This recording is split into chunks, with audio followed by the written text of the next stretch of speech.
कमलराज ने कहा कि भैया इस वक्त इतनी बड़ी रात में आप हैं पिताश्री के पास, कहीं पिताश्री का हत्या आपके नहीं किए और ये पिताश्री की हत्या के जुर्म में कमलराज ने मुझे 14 वर्ष की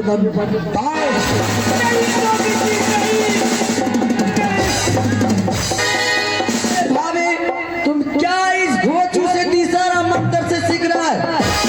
हट पाछे भाभी, इस राज के विषय में और इस महल के विषय में जो भी कुछ हुआ मैं तुझे सब कुछ बता देता हूँ विस्तार पूर्वक।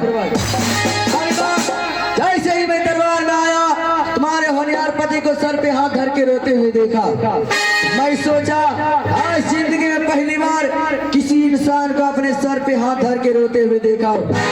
भैया रोने का कारण क्या है आप कुछ तो बताइए।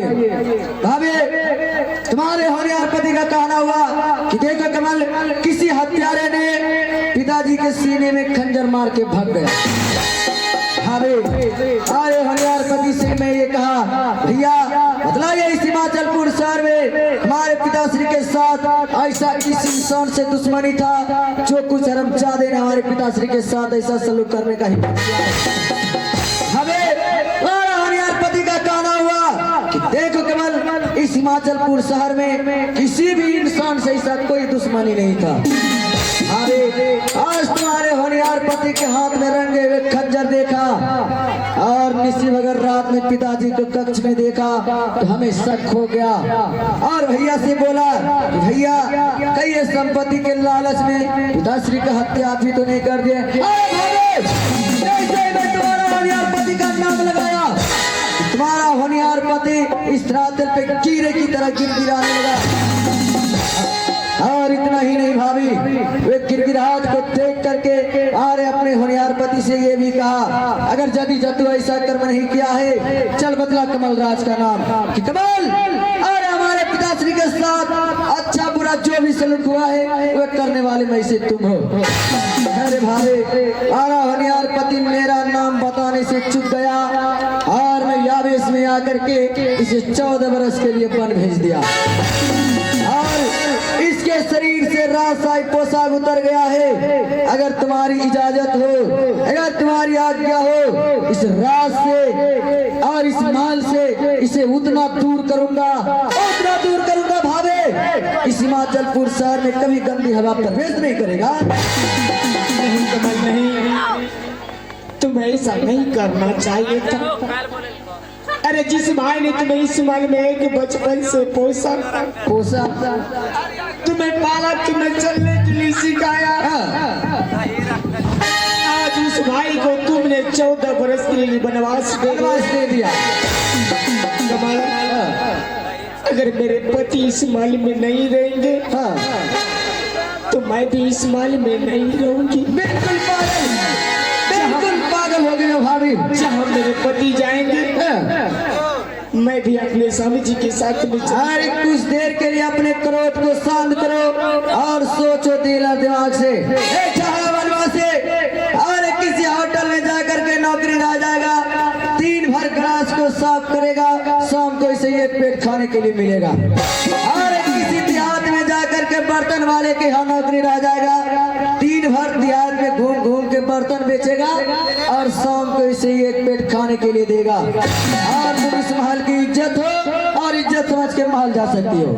नहीं कमल नहीं, कमल एक दिन राम भगवान बन गए थे और उसकी साथ सीता माँ भी गई थी। उसी तरह जहाँ मेरे स्वामी जी रहेंगे मैं भी अपने स्वामी जी के साथ में रहूंगी। अरे भाभी रुक जा, मैं आपको हर दुख को बर्दाश्त कर रहा हूँ।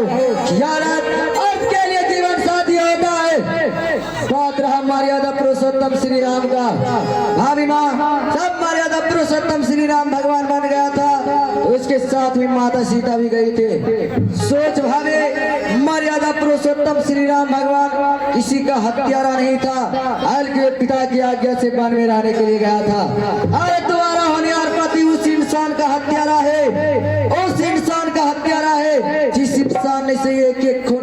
करेगा क्या? जब ये संपत्ति के कारण राजा दशरथ जैसा पिता का नहीं हुआ, कभी अपनी भाभी, कभी भाई का होगा, कभी भाभी का होगा, इसलिए तुम महल जा सकती हो। और तुम क्या विश्वकर्मा बाबा के तरफ मुकुर मुकुर मुकुर मुकुर मंत्र पड़ रहा है? अरे आगे बढ़ के समझा मेरी देवी समान भाभी माँ को। आ जाएगा तुम्हारे साथ जंगल में दर दर के छोकरे खाने के। हाँ स्वामी जी, कमलराज सत्य ही कह रहे हैं। महारानी, मैं ठहरा एक वनवासी और ना जाने मैं तो अपना जीवन व्यतीत उस जंगल में कर लूंगा, भूखे प्यासे अपने जीवन को गुजारूंगा। महारानी, तुम इस महल की राज रानी हो, यदि तुम हमारे साथ में जाती हो तो ना जाने मैं किस प्रकार से तुम्हें वहां जंगल में रखूंगा। महाराज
ये तुमने अच्छा नहीं कर रहा है। मैं जो भी कर रहा बिल्कुल सही ही कर रहा हूँ। अरे वो तुम्हारे देवी समान भाभी माँ थी, हाँ, और उसे तुम धक्के मार कर महल भेज दिया। भैया मेरे से वो इस महल की इज्जत थे और मैं भाभी माँ को महल भेज दिया। अब इस हिमाचलपुर शहर में आपको सांस लेने का भी अधिकार नहीं है, बिल्कुल नहीं है। आप बताइए, जंगल जाने से और कोई अंतिम इच्छा है तो बोलिए, कमलराज आज वो भी पूरा कर देगा, नहीं तो जो का पतले गले का रास्ता पकड़ के निकल जाएगा।